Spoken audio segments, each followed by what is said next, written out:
Я приветствую вас, дорогие друзья, уважаемые гости и подписчики моего канала. Аналитик Дмитрий Потапенко на связи. Дмитрий, здравствуйте.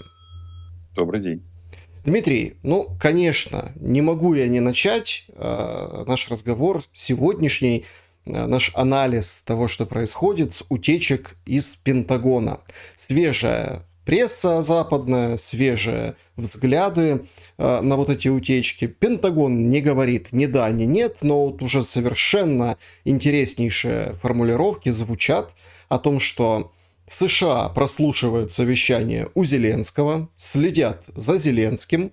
CNN сообщает о том, что уже некоторые планы вооруженные силы Украины и Киев, да, ставка Верховного Главнокомандующего изменила после публикации вот этих карт.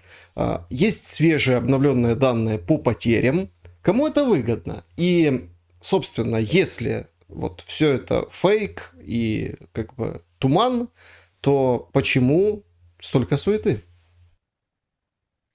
Ну, начнем с базового. Значит, нет никаких, ни у кого не должно быть никаких иллюзий, что э, западные разведки, абсолютно все, стараются прослушивать все подконтрольные территории, тем более воюющие территории. Нет ни малейших иллюзий, что они не делают подобного рода в отношении Кремля и по отношению Зеленского. Здесь вопрос, соответственно, уровня подготовки как раз э, м, тех людей, которые обеспечивают безопасность, в первую очередь информационную, что, в общем, не все должно быть прослушано. Да? Хочется сказать, что это относится вообще там, к офицерам спецсвязи. Подобного рода вещи должны происходить как-то. Совещания должны происходить в помещении, где нет, в лучшем случае, там есть электрические розетки, и то очень сильно защищенные, потому что, напомню, ни окон, ни все дверей, это все, через все это легко считывается. Даже самая примитивная вибрация окон, у вас должны быть специальные окна. Да? Ну, это А, как это, ФСОшник, да, в Кубе куб со собой возит Путин для того, чтобы туда да. зайти и с кем-то переговорить. Можно посмеяться, конечно, над этой информацией, но, в общем-то, интересные данные. Ну, это не то чтобы даже интересные данные, но это действительно практика. Поэтому, когда вы смотрите там условно шпионские фильмы, когда жертву там зажимают и открывают кран в ванной для того, чтобы были помехи для звука, это все имеет место быть. Любой звуковик вам это скажет, что это, в общем, ну, норма какая-то. Вот, поэтому это вопрос, конечно, к офицерам спецсвязи.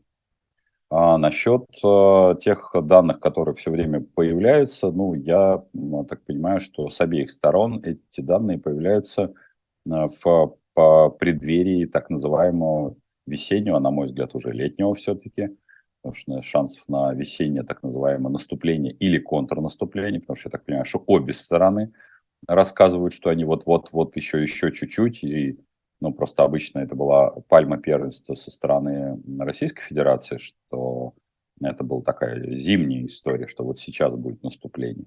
Сейчас это информационного фона меньше. Сейчас фон, что будет весеннее контрнаступление ВСУ. Но, на мой взгляд, как-то видно, что наступление Российской Федерации не произошло.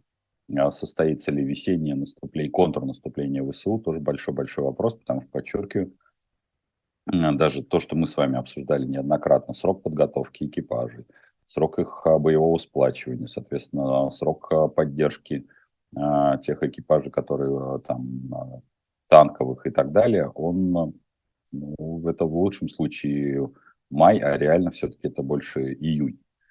Поэтому вот слив вот этой информации, он происходит именно для того, чтобы все время происходила нервозность, чтобы ведь задача в этом сливе создать нервозность в штабах. То бишь там не обязательно должно все совпадать на 100%. В Там каких достаточно, что штабах больше, если так в, о- в, проанализировать? в обеих штабах, в обоих штабах, скажем так, скажем честно. Оба штаба начинают нервничать и, соответственно, делать какие перегруппировки. Поэтому это часть такой информационной войны, достаточно такой активной. Очень любопытно, что в этом принимают участие как раз иноземцы.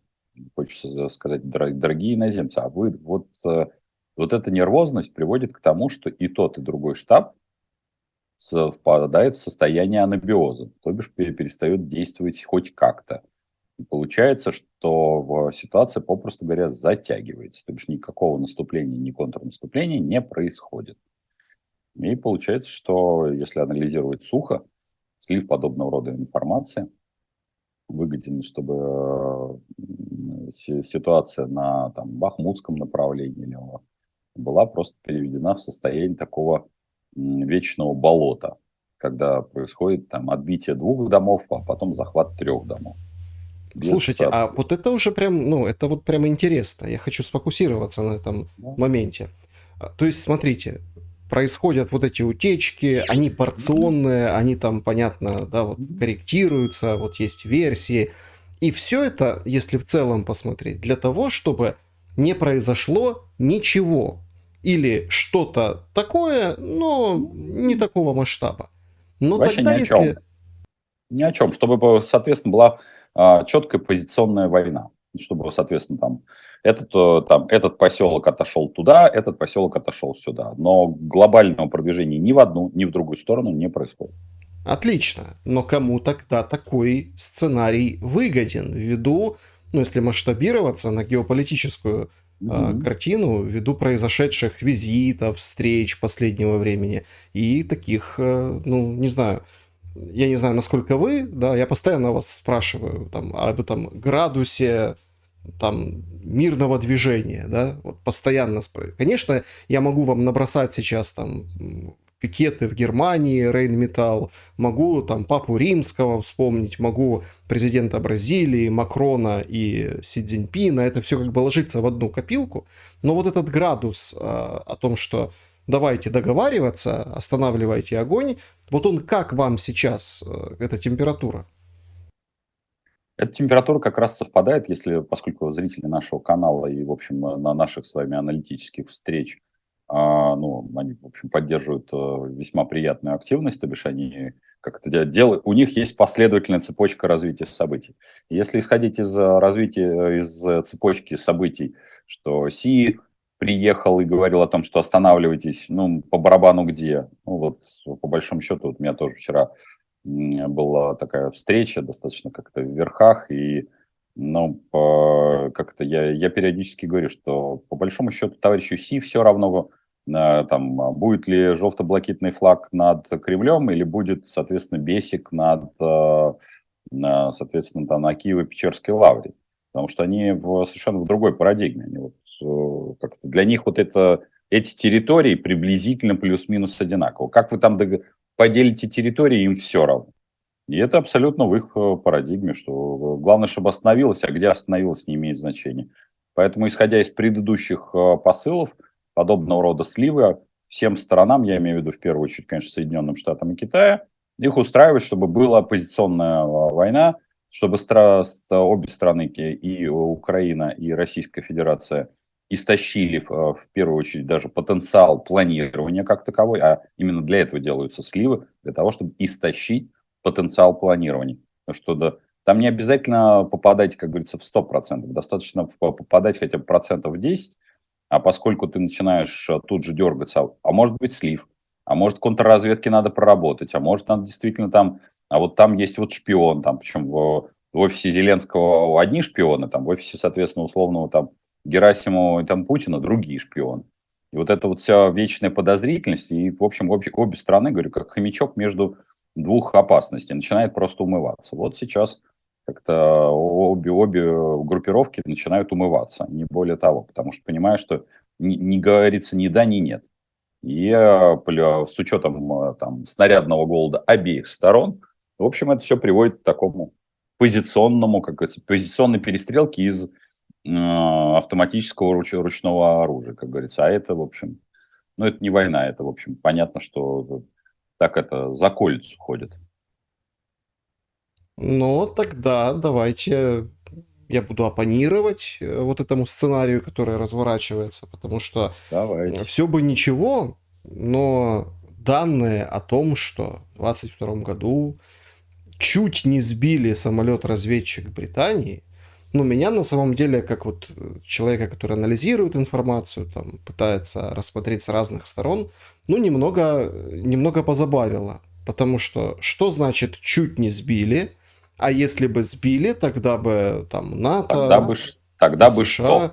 ну вот, Ну да. включились в войну. Это вот пресса, это CNN, по-моему, или Вашингтон Пост пишет. Они просто чередуются, там, ну, одни сливы комментируют, анализируют, другие. В общем, западная пресса вот такой вывод, к такому выводу приводит. А что такое чуть не сбили? Вот на этот вопрос мало кто отвечает. Дмитрий. Я тоже, честно говоря, когда читаю подобного рода заявления, чуть не сбили, я всего лишь могу предположить, подчеркиваю, мы можем только с вами предположить, что это приблизительно как когда российский истребитель, который затопил, соответственно, дрон разведывательный, ведь он как затопил? Он же затопил его без прямого соприкосновения, то есть пилот в этом смысле исполнил, ну, фигуру высшего пилотажа. Он что сделал? Он на подлете начал сбрасывать массово топливо, и, собственно говоря, топливо там поломало винт. Да, милые мои хорошие, водой можно разрезать бетон, металл и все остальное, если вы этого не знали. Вот, поэтому, в общем, по сути дела, вот этой массой топлива он повредил, там, скорее всего, и навигационную систему, и систему управления, и поэтому этот дрон упал в конечном итоге. Теоретически мы с вами можем только предположить, что чуть не сбили. Это означает, что то же самое произошло, но без повреждений. То бишь, или повреждения были незначительные, и, соответственно, он смог исполнить, вернуться на базу. Но, опять-таки, давайте не будем гадать, потому что это гадание на кофейной гуще, потому что фраза «чуть не сбили» – мура, полная мура, не более чем. Сбили или не сбили – это бинарная система, все. Потому что если сбили, то он упал. Если не сбили, значит, он выполнил боевую задачу. Точка, все. А вот эти чуть сбили, там, чуть коснулись, все ерунда. Ну, Нечего анализировать. ерунда ерундой, но я же все-таки апеллирую Мгм. к ну, совершенно другим масштабам, получается, этих сливов, о том, что чуть ли не была спровоцирована Третья мировая. Как вы оцениваете, вот если сбивается, условно, если, да, сбивается этот самолет-разведчик, то вот уже осенью 22 года США и НАТО могли напрямую вступить в войну в Украине. Это, я считаю, что это абсолютно отрицательная история. Ну, то есть с точки зрения вероятности, что НАТО вступит в боестолкновение прямое с Российской Федерацией на стороне Украины. Оцениваю как абсолютно отрицательно, потому что даже нет ни малейших на это шансов. Напомню, если это тот, кто это не знает, вообще на границах регулярно, ну, бывает, происходят перестрелки, и даже гибнут пограничники. Такое происходит. И это не приводит к развязыванию войн. Там, например, Турция сбила российские самолеты, российские истребители, так, на секунду, погибли пилоты. А это не привело к прямой войне с Турцией, хотя многие надували щеки и говорили, что это обязательно произойдет. Война происходит не по причине гибели даже там городов, весей, обстрелов погранзастав или там гражданских лиц. Она происходит по велению политиков. А вот все остальные факторы, там, соответственно, они уже под это подкладываются. Поэтому не надо тешить иллюзии. Приказы о наступлении отдаются не зависит от того, там, сбился, упал у вас, соответственно, упала капля пота на вашу территорию или погиб город. Причем, если погиб город, то все может обойтись как это, дипломатическими извинениями и выплатами каких-то там денег или заключения каких-то особо выгодных контрактов. А падающая капля пота на территории может вызвать действительно мировую войну. Это зависит исключительно от политиков. В этом-то и проблема, что политики, люди, которые торгуют исключительно жизнями своих граждан. Трамп написал у себя в соцсети, что Третья мировая. Ну, все поняли, что началась.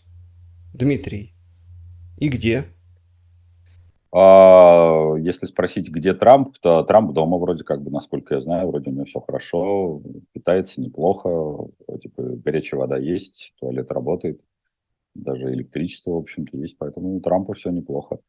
Мировая война, ну, слушайте, когда ему периодически предъявляют претензии, что они вот-вот его арестуют, конечно, не арестуют, но сам по себе факт, прецедент достаточно любопытный. Он может объявлять даже нападение Таноса на всю Вселенную и, в общем, создание перчатки бесконечности.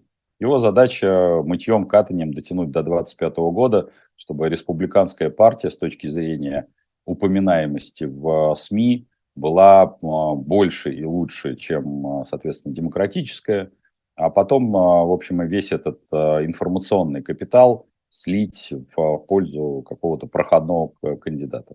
Ему, конечно, дотянуть по возрасту, но обычно дотягивает. Я наблюдаю, например, за Чаком Норрисом. Все уже забыли такого, наверное, человека.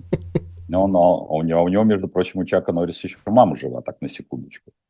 Если кто этого не знает. То есть у Чак Норрис, он, еще, говорится, всех переживет. Так что так. Ну, то есть это все, ну, Туфта, скажем так. это шум. Информационный шум, о котором не стоит даже заботиться. Да, он делает все правильно с точки зрения поддержания информационного присутствия в информационном пространстве.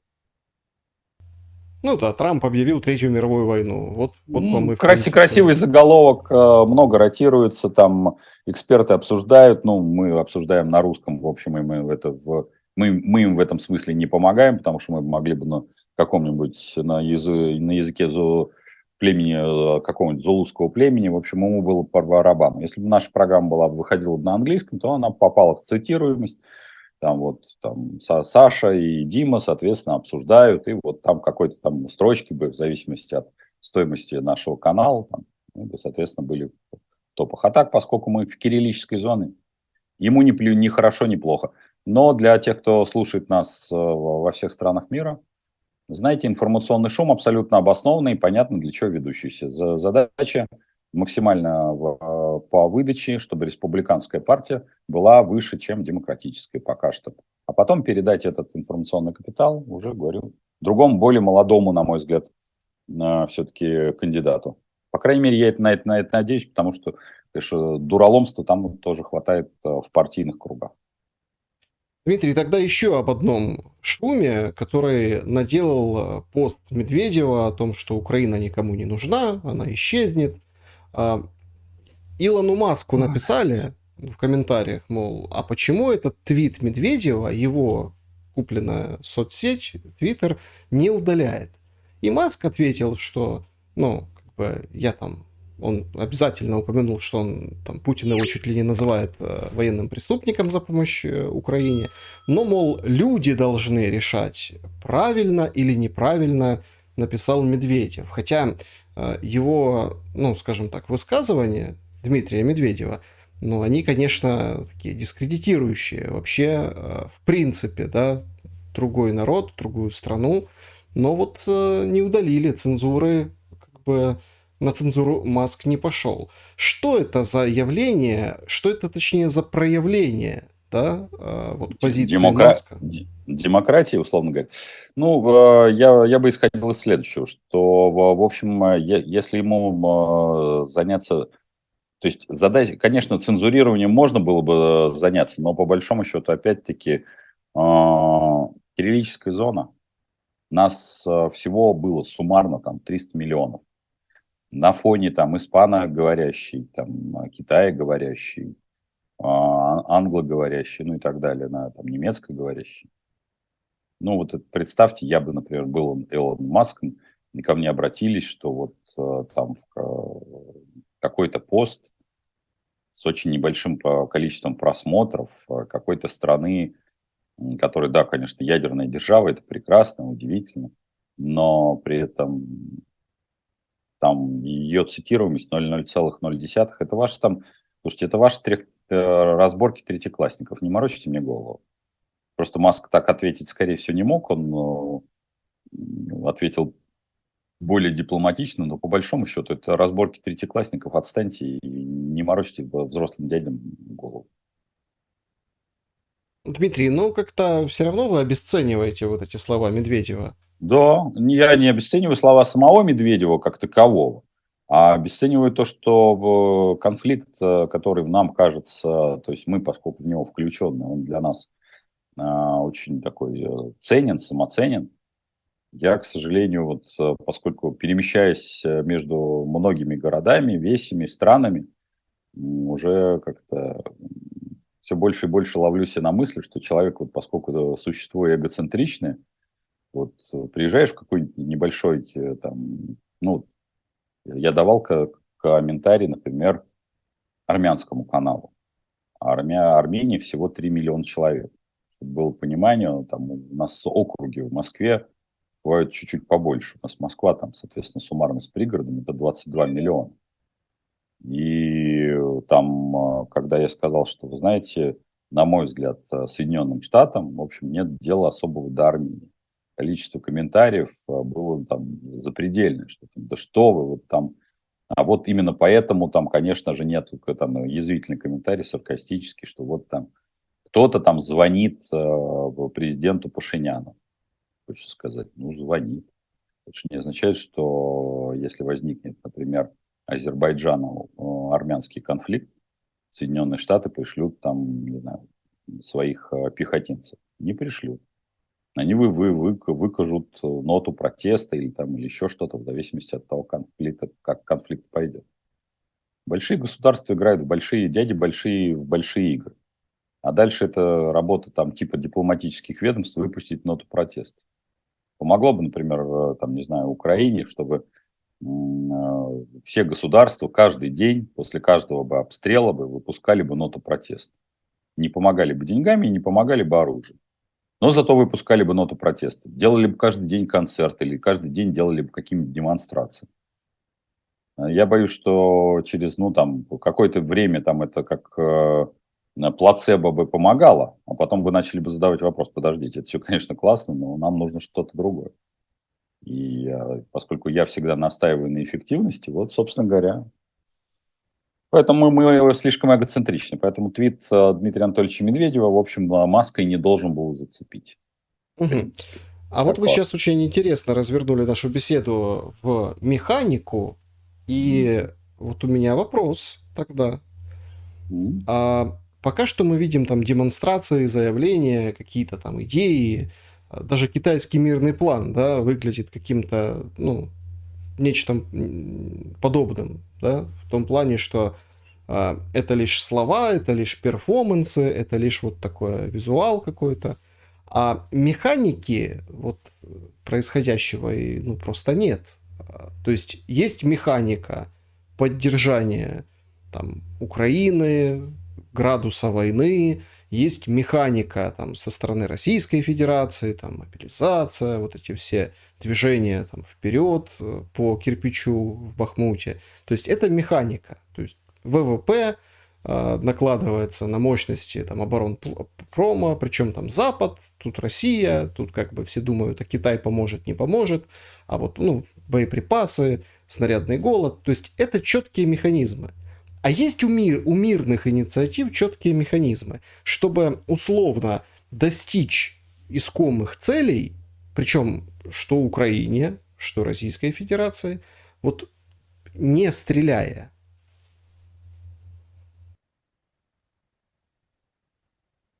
Это очень хороший и правильный вопрос. Он базовый. К сожалению, у мирных инициатив в данном случае нет никаких механизмов. Сейчас вот это затягивание, в том числе войны, это попытка как раз этого механизма, чтобы обе стороны, ну, смотрите, будем жестко идти. Весь условный объединенный Запад контролирует четко все денежные потоки и военные потоки Украины. То бишь он прямо до запятой может в любую секунду Украину выключить. Просто именно выключить, взять и выключить. И дальше, в общем, все ну, очень быстро перейдет по нисходящей. Он не может пока контролировать, и Запад не может контролировать, он это понимает, военные и финансовые потоки России. Потому что как нету объединенной позиции, есть Востока много, плюс тоже надо быть жестким и честным. то 30% поставляемой России нефти на международный рынок заместить невозможно. Заметьте, все в риторике говорят про российский газ. Российский газ, Россия сама 70%, даже 80% потребляет сама, а всего 20% продает на внешний контур. Российская нефть незамещаема, как бы это кому-то не хотелось. Для этого нужно, чтобы как-то появился мирный механизм, нужно развалить ОПЕК. А ОПЕК – это картельный сговор. Повторюсь, это не рыночный механизм, это картельный сговор.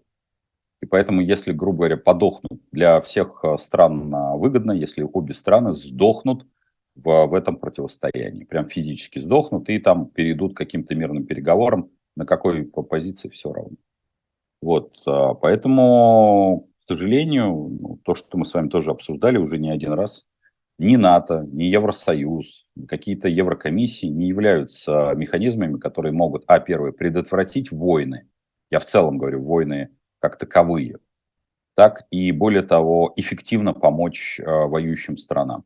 Потому что если вспыхнет, например, конфликт между Китаем и Тайванем, а он очень вероятностен, то, по сути дела, Тайвань очень быстро окажется под контролем Китая, а Китаю будет не, евро, там, скажем, не только евро, но и там, Соединенные Штаты, еврозона, не смогут создать режим санкций, режим блокировки, который бы позволил бы, скажем так, освободить Тайвань, если он будет захвачен.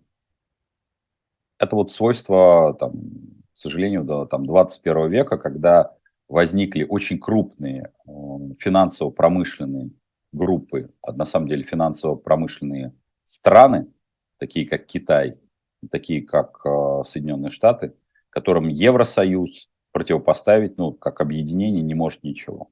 Поэтому мирного механизма прямого действия нет совсем.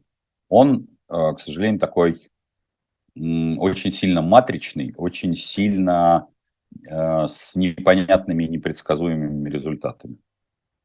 Поэтому это вопрос фундаментальный, что 21 век показал неэффективность коллективных, вернее, в том виде, в котором они есть, или в том виде, в котором они организованы, неэффективность коллективных действий. Они должны происходить по другим принципам. Я считаю, что коллективные действия – это нормально, это очень важно, но на подобного рода вещах, то есть реакция, например, того же коллективного Запада, например, события 2008 года, должна была быть такая же, как она происходит в 2022. А если ее не происходило в 2008 году, то, простите, 2022 год – это абсолютно спровоцированное, абсолютно нежеланием принимать активные решения в 2008 году. В 2008, не 2014, а в 2008 году. Ну и заметьте, что никому до этого бы не было дела, что там происходит У с меня два Осетией. уточнения. Да, Да. уточнение первое. То есть, мы правильно, то есть я правильно понимаю вашу позицию, что мирный механизм в этом случае – это заставить сдохнуть обоих. Мгм. Хорошо. Тогда накладываю... Сдохнут, смотрите, как классно. Если сдохнут обои, значит, сдохнет Украина и сдохнет Россия. Из России можно будет качать ту самую нефть, те самые 30%, 20% газа, бог с ним. Вот, можно будет качать за бесценок. Вообще идеально. А Украина, и не надо будет финансировать, не надо будет посылать войска, не надо будет, посылать вооружение, деньги. Замечательно. И второе уточнение, оно такое уже более философское, мы с вами неоднократно общаемся, постоянно пытаемся держать руку на пульсе, там, раз в неделю мы там, вот, и как-то странно звучит, то есть коллективные действия вы принимаете, а коллективную ответственность нет. Почему? Коллективные действия, я их приветствую, что они должны быть, что они наиболее эффективны. Коллективную ответственность, условно говоря, вывесить на коллективный Запад ответственность все-таки, или там на коллективный Советский Союз, каждый персонально несет ответственность. Потому что когда речь, к сожалению, по контексте сегодняшнего дня про коллективную ответственность идет про такую мифологическую ответственность всех россиян. Я всегда начинаю, говорю, давайте сначала мы все, как граждане, люди, родившиеся с советским паспортом, коллективно понесем ответственности за Египет, воевавший с Израилем, за, соответственно, подавление чешского восстания, за, соответственно, то, что произошло в Венгрии. Ну и, кстати, в Чаде, если кто не знает, потому что количество военспецов на всех территориях, которые прошли в ту же Африку, ну и в обратную сторону. Мы же не будем, то есть если мы начнем заниматься коллективной ответственностью, говорить, вот коллективный Запад виноват в том, что произошло в 2008 году, ну, в целом виноват, потому что но он все равно виноват по частям, потому что он, с одной стороны, не отреагировал, а с другой стороны, самое главное, продолжал, как не в себя, покупать российские углеводороды в 2008 году, не в 2014. Ну, я сейчас могу еще одну, подбросить еще одну, там, кусочек дровишки, а в 2008 году в Украине происходили какие-нибудь массовые демонстрации по поводу того, что происходило в 2008 году. Нет, Потому что был... позиция понятна была, она артикулировалась о том, что, мол, недопустимо, но Тимошенко ездила, да, как Ну, премьер-министр, да, об этом-то и речь, конечно. договариваться. Смотрите, тогда вот так зайдем к вот этой картине коллективной там, ответственности Запада, коллективной ответственности России. Макрон, Украины. вернувшись, Украины, да, Макрон, вернувшись от Си Цзиньпина, выдал на гора, ну, несусветное. Если правильно все перепечатали, если все правильно, скажем так, перевели, это тоже сейчас очень важно, потому что там, если читать, как это... Не просто так мы про кириллицу заговорили, да, и про языки, то, простите, по пути в Париж Макрон заявил о неком третьем полюсе, которым должна стать Европа, ну и там во главе, наверное, с Францией. Ну вот Макрон видит так. То есть, погодите, складывается такое впечатление, ну вот если честно, что поехав во Францию, в Пекин, да, возвращаясь во Францию, вот там, мы помним эти все времена ковида, да, это воздушно-капельным путем, то есть вот эта многополярность, она воздушно-капельным путем передается. То есть откуда вот эти как бы нарративы? Потому что там Политико пишет, что Макрон там не добился ничего. Китайская пресса пишет о том, что все вот так вот чинно, мирно, благородно на фоне мира. Русские смеются над тем, что там был какой-то огромный, длинный, круглый, да, вот такой стол, большое расстояние, Урсула и он, и сразу сравнивали с длиннющим столом Путина. Ну, говорили, что это все, скажем так, добрый злой полицейский, какие-то переговоры. А выдал в оконцовке Макрон вот это. И США, как бы зависимость, подчеркнул, что нужно от нее избавляться в Европе. Вот где неожиданность. Это не особо неожиданность, если вы анализируете экономику. Дело в том, что если мы посмотрим по экономике Евросоюза, Франция может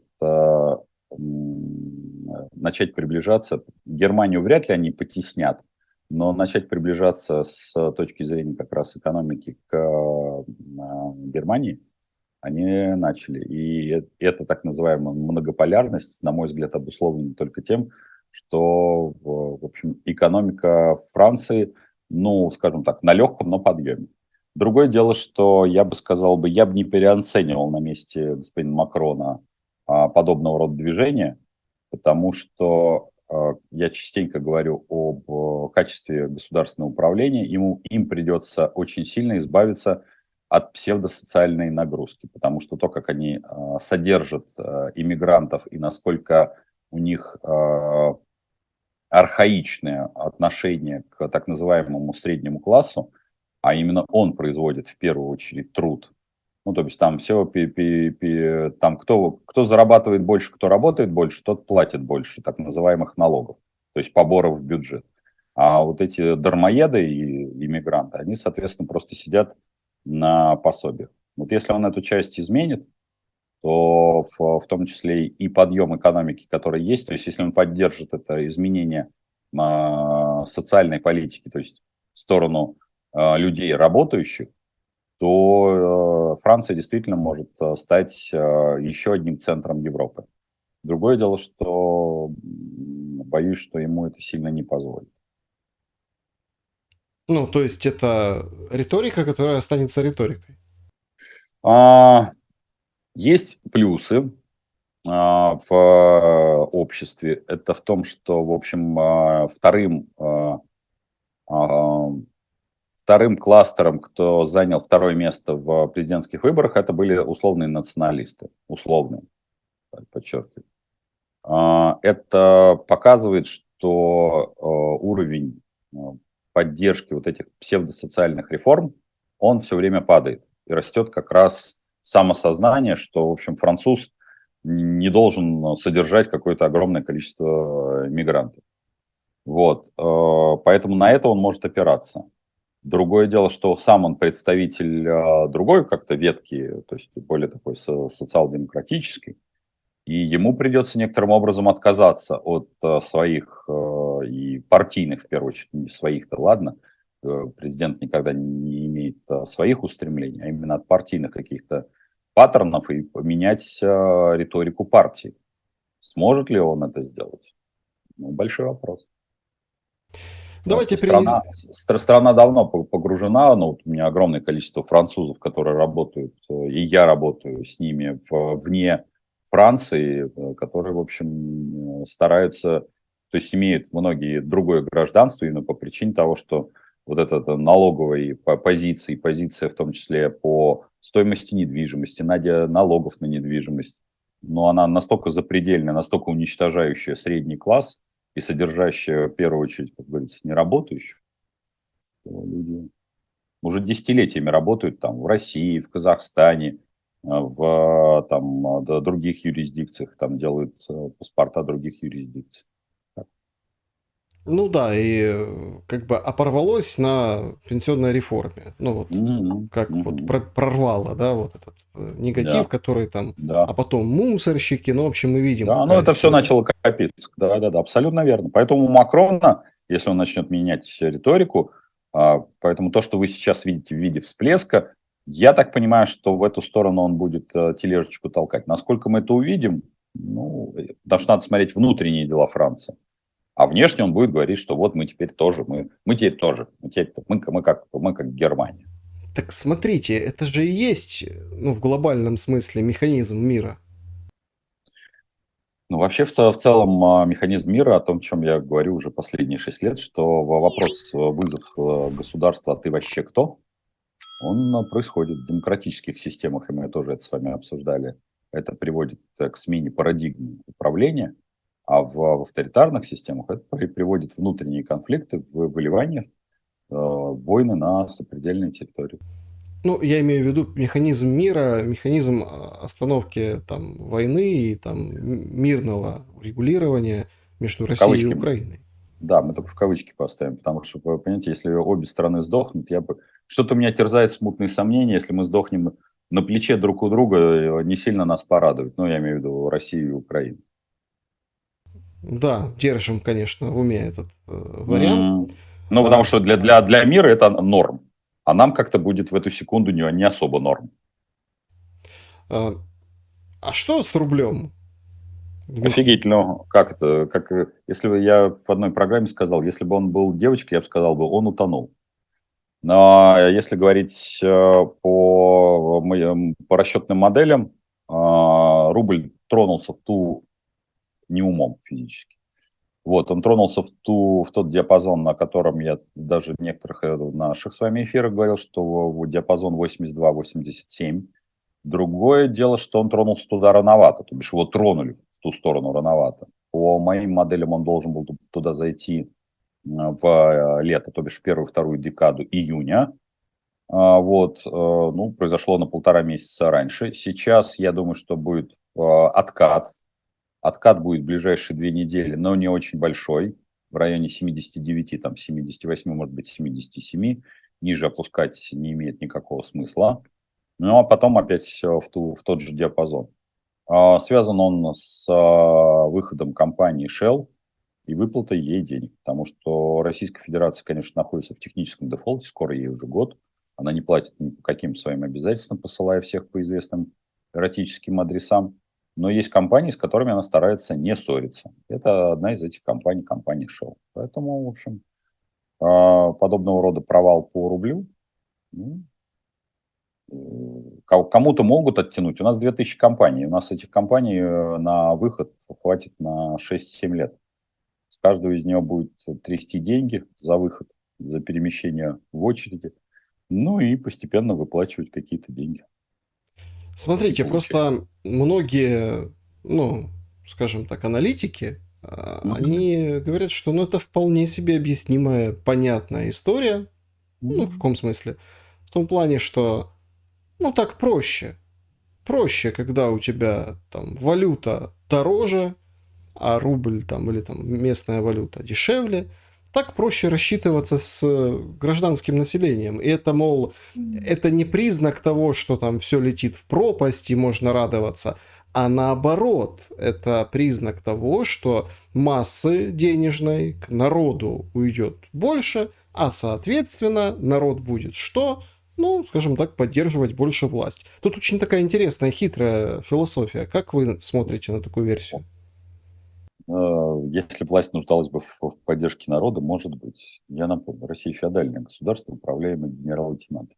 Власть не нуждается в поддержке народа. Народу скажут, как ему поддерживать. Будущие выборы пройдут в формуле 70/75. Поэтому уже как выберут российского президента? То, что он получит там, свои 78-79%, ну, 80 они постараются все-таки никак не допускать, чтобы уж совсем уж, как говорится, не позориться. Ну, поэтому российский народ поддерживает действующую власть вне зависимости от того, платит или отбирает она у него деньги. У нас иные механизмы. Поэтому Россия феодальное государство. Феодальное. Есть у народа деньги, он поддерживает власть. Нет у народа деньги, он поддерживает власть. Он будет поддерживать власть, потому что, собственно говоря, власть в нем не нуждается, в народе. Мгм. Дмитрий, тогда вот еще такой момент, который очень позабавил, ну, по крайней мере, людей, которые там ежедневно видят в пабликах, читают каких-то материалах, смотрят на Ютубе о том, что вот Путина убьют, его ликвидируют. Тут генерал, лорд по совместительству, член Мгм. палаты общин британской, в общем-то, как-то очень интересно высказался о том, что судьба Юлия Цезаря ждет Путина, а Брутом будет Герасимов. И, соответственно, там, выдал свою картину, это видение мира, что вот именно вот так, параллельно с украинским контрнаступлением и решится, ну, как бы так, вопрос царства Путина. Что вы думаете об этом? И ну, смотрите, это же не те источники, которые нам регулярно говорят, что Путин болен, лечится, умирает, или там кто-то его табакеркой или каким-то макаром, в общем-то, все произойдет. Есть просто там целая плеяда, да, таких информационных, ну, скажем так, волн, а это совсем неожиданное место, откуда мы могли получить эту информацию. Что-то знает генерал о генерале Герасимове?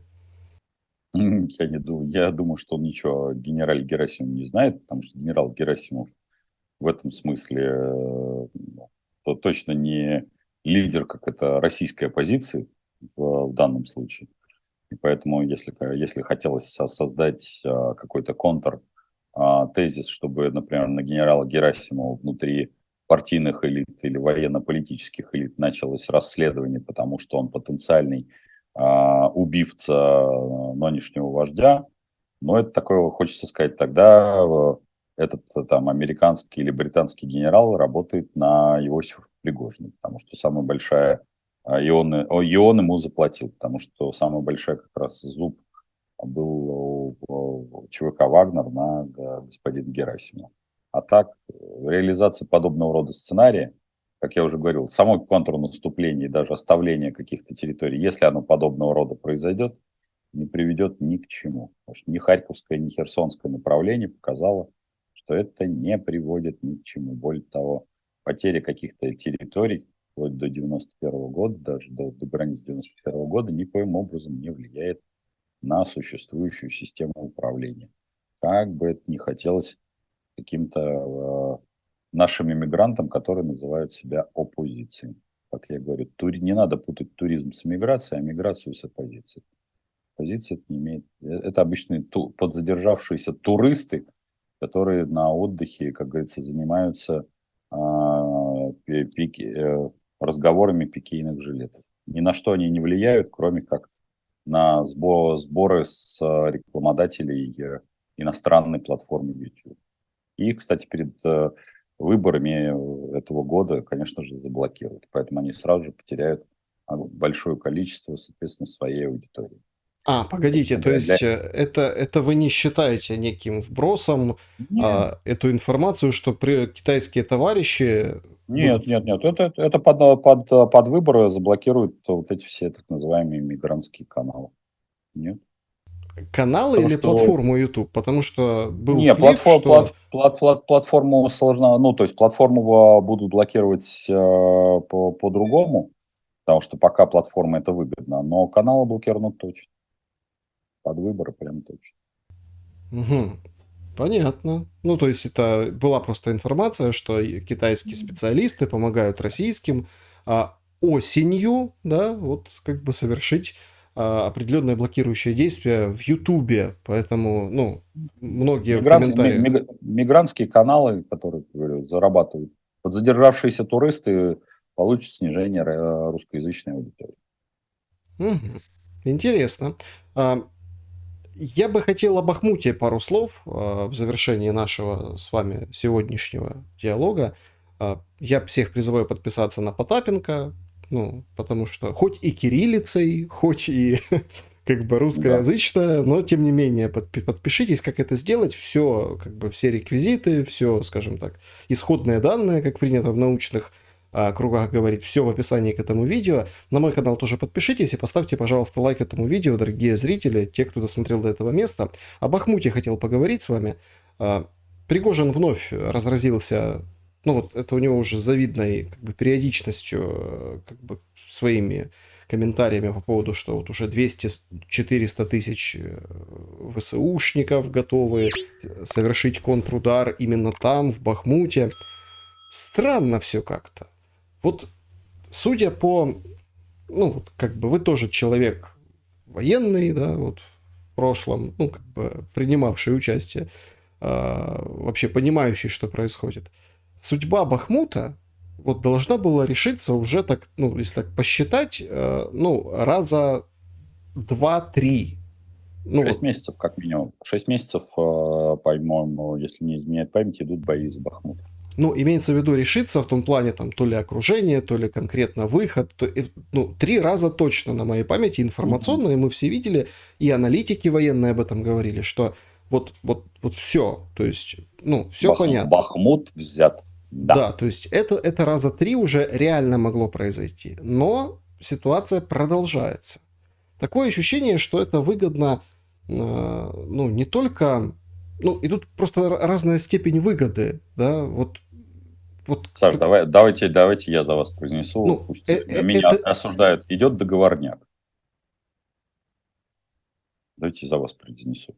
Я как-то в наших с вами эфирах сказал, что господин Пригожин, кадрового офицера ФСО, скорее всего, в ранге полковника, то, что человек обладает табельным оружием, и по косвенным признакам у него, ну, не генеральские, конечно, погоны, но, скорее всего, там точно не майорские.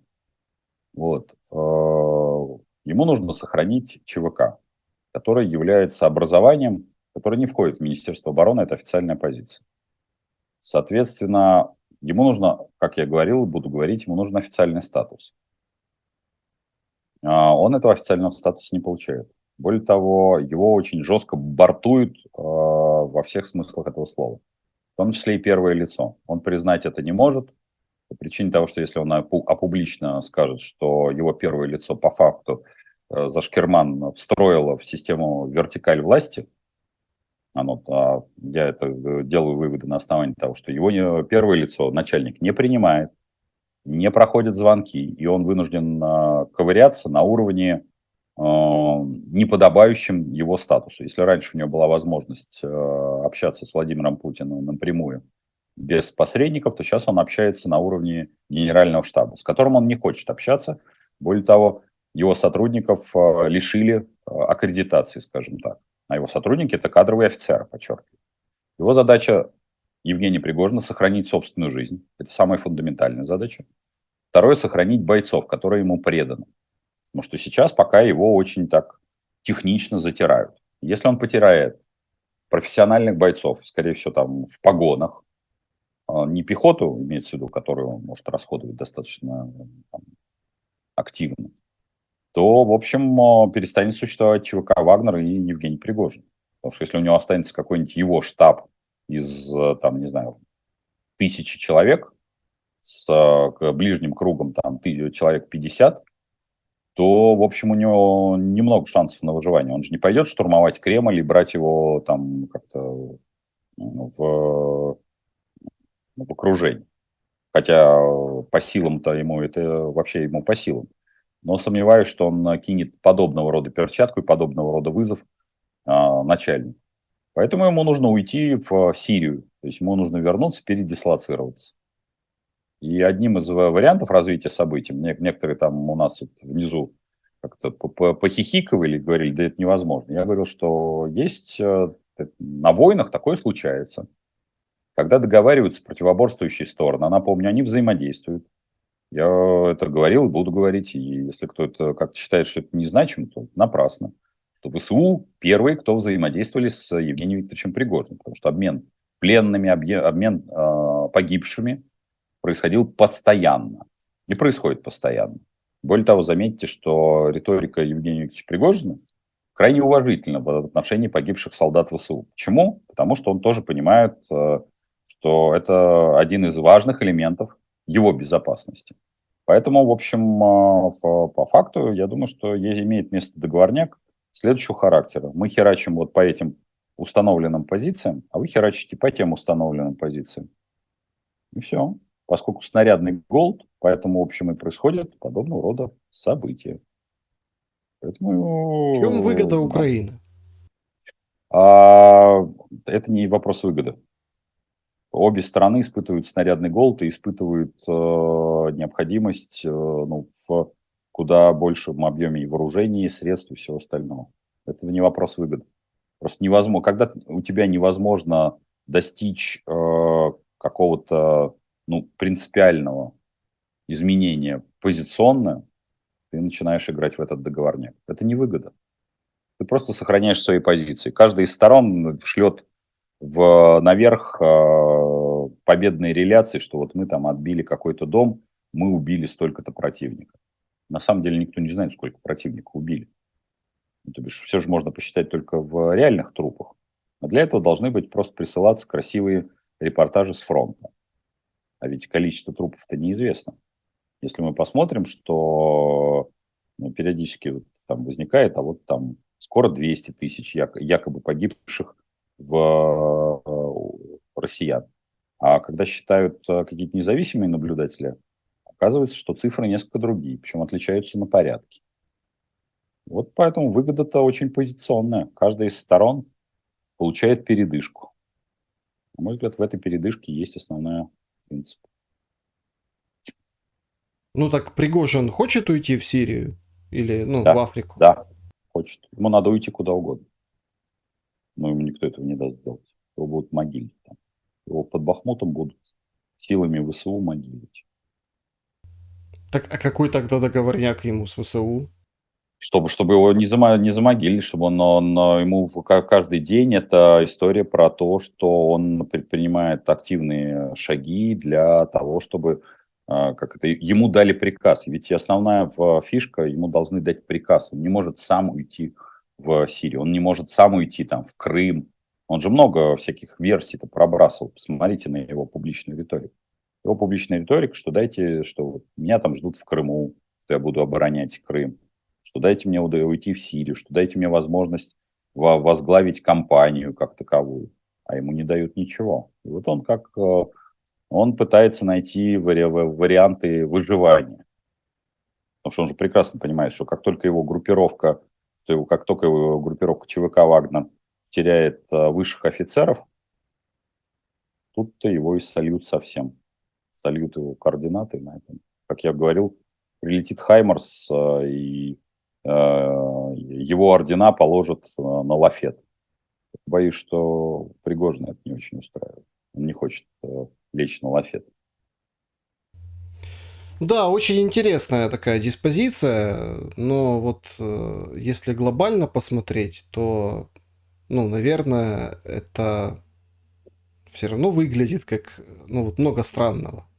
Много странного именно Конечно. ис- исходя из того, что, ну, если там действительно большие силы ВСУ, то можно было бы отодвинуть и забрать, да, назад этот Нельзя. город. Нельзя. Если большие силы ВСУ, то либо дайте мне поддержку из Министерства обороны, либо дайте мне возможность отойти, сохранив ЧВК. Ни поддержки, ни отойти возможности нет. А пока его так ровно прямо держит. Он же осознанно создает информационный повод, что смотрите, что происходит. Что поддержки нету, ВСУ много, там, мы потеряем город. То есть мы потеряем не потому, что я отошел, а потому что мы отдали приказ, а потому что ВСУ много. То есть там 400 тысяч, а 400 тысяч это очень много. А понятно, что быстро невозможно туда ему перекачать там 400 тысяч. Ну и тем более их сейчас не пехотой все определяется. Можно туда нагнать и 400 тысяч, и 500 тысяч, и миллион можно нагнать. Да, дальше что с этими людьми делать? Так это Что, очень трупами? интересно, это очень интересно звучит на фоне вот этого, опять-таки, готовящегося контрнаступления, да, где-то на Ну, юге или где-то в другом месте. Ну, что значит, вы дайте мне сюда усиление, а ВСУ конечно, пускай идут вперед там, где они да, наметили. Тоже интересный момент. конечно, конечно. Нет, там все, на мой взгляд, я говорю, сейчас идет вот такой скрытый, понятно, что никто его никогда не опубликует, но скрытый договорняк, что, ребят, хреначим. Это было и в чеченские войны, это было и в афганскую войну. А сейчас, как говорится, концерт по заказам населения. И обе стороны потом отчитываются. А вот мы там израсходовали такое-то количество патронов, мы там убили столько-то там маджахетов или еще кого-то. Кого вы там убили? Как это определить? И тем более, если еще тело разорвало на части, его же генетическую экспертизу, условно говоря, своих ты еще делаешь, а сторонних ты что? Ну Делаешь, и ну, в отсюда общем, вот там, это, вот эти легенды, да, вот это легенды, большие легенды больших войн. А, конечно, да. конечно, Дмитрий, ну и финальная точка, ну, чтобы как бы прощаться да с музыкой. да. А что связывает Валерия Меладзе с женой зама Шойгу? А, да, долгие творческие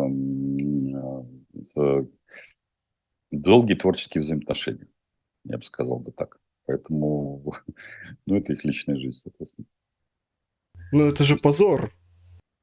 ну, вот, слушайте, первично, как говорится, то, что мы называем, первично убивать людей позор, а вот все остальное, это уже, знаете, как при отсеченной голове по волосам не плачет. Нет, ну смотрите, ну я же, ну, вот мы же там с вами, как, почему мы там через раз, встречаясь с вами, говорим о коллективной ответственности. Там, вот русским, ну, обычным Мгм. людям, которые там где-то за рубежом там и счета блокируют, и есть какое-то давление, Ну, и там какую-то сумку дорогую в бутике не продают, не продают, да. и какие-то есть ограничения. А эти русские, они вообще не, ну, не при делах. Они даже не выступают там ни за, ни против Да, ничего. да, да. А, простите, Куршавели, жена замминистра обороны, тусит, Да. поет. Вот просто все на Меладзе обратили внимание, да, на его там «Слава Украине».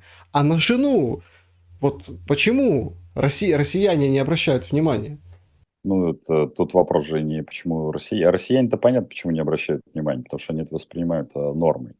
Мы же с вами когда-то рассматривали, что когда Латвия начала запрещать там дождь и же с ними, в этот же момент параллельно оказалось, что бизнесмены, работающие с Министерством обороны, не получают никаких абсолютно ограничений и великолепно работают. Вы даже об этом сейчас скандале никто даже и не вспоминает как такового.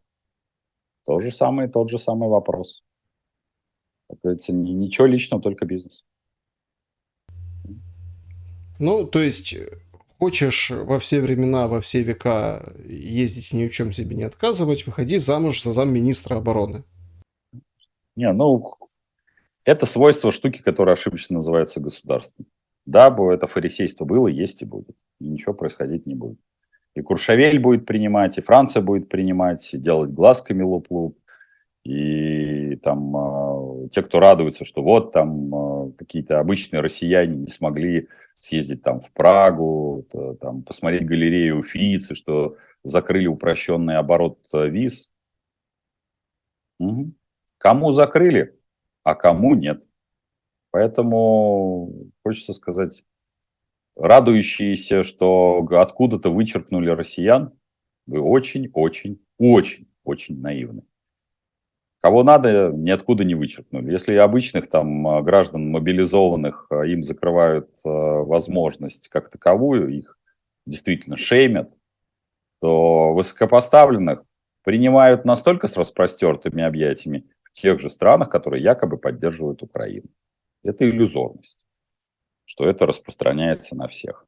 Наоборот, это распространяется на нищебродов. Поэтому отношение точно такое же, как российского государства феодального к своим холопам, точно такое же отношение и международного сообщества. К холопам относятся по одному, а к барам будут их принимать, целовать. Это к вопросу, в том числе, будут ли, как будет развиваться отношения после окончания того, что называется война. Очень быстро наладятся все, как говорится, торговые отношения с Российской Федерацией. Так что иллюзий не должно быть. Потому что дешевый газ, алмазы, платина, никель. И даже не минимальных иллюзий не должно быть. Если сейчас, во время жесткого конфликта, жена министра обороны отдыхает во Франции, значит это кому-нибудь нужно. И все. Да, вы знаете, эту грань вот вообще никто не как бы подсветил. Все А там... всем по барабану, потому что все говорят, а вот Меладзе. Франция приняла? Виза есть? Есть. Это к вопросу о поствоенном восстановлении. А там будет ли в Украину вливаться бабки, инвестиции, и во что вливаться будут инвестиции, а во что не будут. Это очень важный маркер, важнейший маркер. Потому что когда вот я читаю периодически вот этот бред, нам обязательно там сделают план Маршалла. С какого хера вам это сделают план Маршалла? Зачем? С Россией понятно, там вот есть ресурсы. Эти ресурсы будут меняться, там санкции будут сниматься медленнее, лучше. А Украина-то что может поставить? Если сегодня, сейчас страна, якобы поддерживающая Украину, делает то, что мы сейчас обсуждаем. И при этом вы же вот там вот внизу же радуетесь, какого хорошо, что россиянам там короткие визы. Ну, сейчас могу сказать, визы получить не очень сложно. Они просто стали короткие. Вот геморрой, действительно. Если раньше можно получить трехлетнюю визу, не морочиться. Причем обычному россиянину, который очень антивоенно настроен. Ну, радуйтесь. Раз не понимаете, что нужно создавать как раз тот бульон, из которого, собственно говоря, и выльется новая Россия. В противном случае вы будете иметь дело вот с той Россией, которой вы сейчас и имеете. Вот с этими людьми, которые в Куршавеле отдыхают. И что, вы думаете, их позиция по отношению к Украине изменится? Ок, хорошо. Если, как говорится, Господь, как говорится, хочет наказать, лишает разума. Дмитрий, спасибо большое за ваше время и ваши мысли. Спасибо. Друзья, поддержите, пожалуйста, наш разговор лайком к своим комментариям под видео. Достаточно интересные мысли были высказаны. Ну и ждем интересных комментариев. Самое главное, берегите себя. Увидимся обязательно. До скорого.